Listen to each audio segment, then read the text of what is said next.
कौन थी वो? मैं 8 महीने की प्रेग्नेंट थी और अपनी डिलीवरी के लिए अपने मायके गई थी। माँ ने मुझे फोन पर बताया, घर के पीछे की तरफ जो खाली जमीन थी ना, वहां पर एक नया कमरा बनवा लिया है। इतने सालों के बाद जैसे ही अपने घर में कदम रखा, कुछ अलग सा लगा।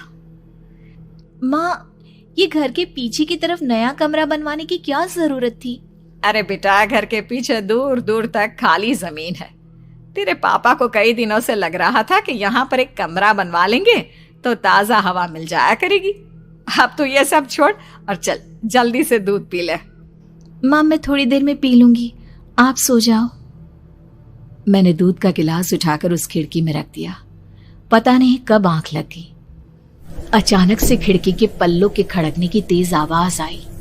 दूध का गिलास धड़ाम से जमीन पर आ गिरा। जमीन पर गिरते ही दूध का रंग लाल हो चुका था। मैंने खिड़की से झांक कर बाहर देखा। चारों तरफ धूप अंधेरा था।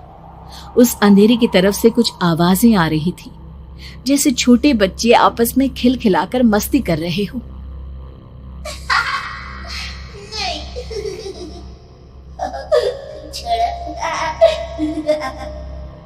इतनी रात को इतने घनघोर अंधेरे में बच्चों की आवाज कैसे आ रही है?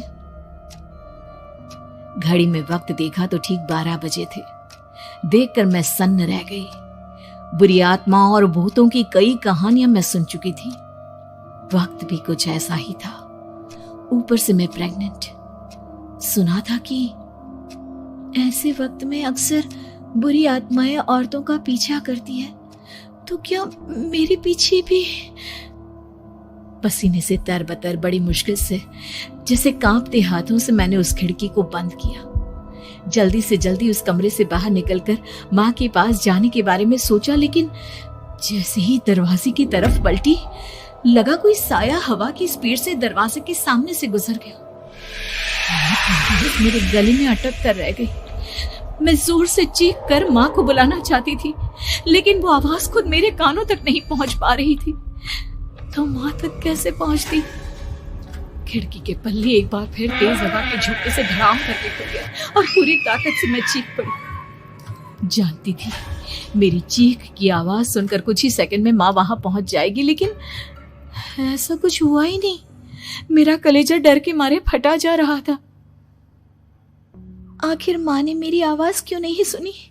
इतनी गहरी नींद में तो माँ कभी नहीं सोती। ठीक पीछे खुली हुई वो खिड़की। मुझ में इतनी ताकत नहीं बची थी कि मैं पलटकर उस तरफ देख भी सकूं। हवा का एक सनसनाता हुआ झोंका उसी वक्त मेरे कानों से आकर टकराया। लगा जैसे किसी ने दबी हुई आवाज में धीरे से मुझसे कहा, चली जाओ यहाँ से। मैंने दोनों हाथ अपने कानों पर रख लिए और एक बार फिर ताकत लगाकर जोर से चीखने की कोशिश की। माँ! पापा! मेरी आवाज उस कमरे की दीवारों से टकराकर वापस मुझे ही सुनाई दे रही थी। जितनी ताकत के साथ मैंने चीखने की कोशिश की थी, कुछ ही देर बाद उससे कहीं ज्यादा तेज और दर्दनाक चीख मुझे सुनाई देने लगी। ये आवाज ठीक मेरे पीछे खिड़की से आ रही थी। वो आवाज मेरे कानों में पिघलते हुए लोहे की तरह गिर रही थी। उन आवाजों में हैवानियत थी। वो आवाजें किसी इंसान की नहीं है, इतना मैं समझ चुकी थी।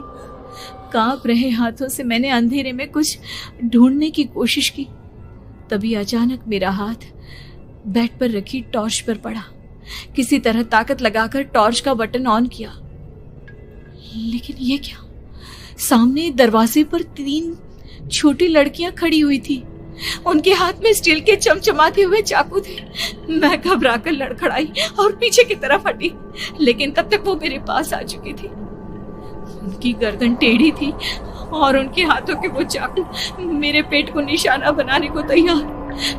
मैं जोर से चीखी, नहीं, छोड़ दो मेरे बच्चे को, मत मारो, मत मारो, छोड़ दो मेरे बच्चे को। सोनाली, क्या हुआ बेटा? तू इतनी डरी हुई क्यों है? उठ बेटा, क्या हुआ?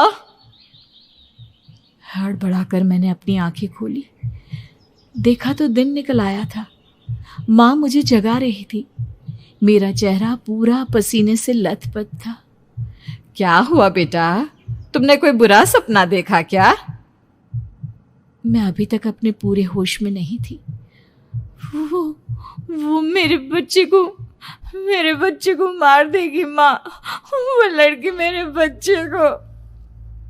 मैंने घबराकर अपने पेट को छुआ। सब कुछ ठीक था। और वो दूध जो रात को यहाँ पर गिर गया था, उसका रंग लाल हो गया था। माँ ने हंसते हुए दूध का गिलास मुझे दिखाया। तुमने दूध पिया ही नहीं, पूरा का पूरा ऐसे ही रखा हुआ है। तुमसे कहा था ना सोनाली, सेहत के लिए लापरवाही ठीक नहीं बेटा। लेकिन मैंने तो सब कुछ अपनी खुली आंखों से देखा था। ये सपना कैसे हो सकता है?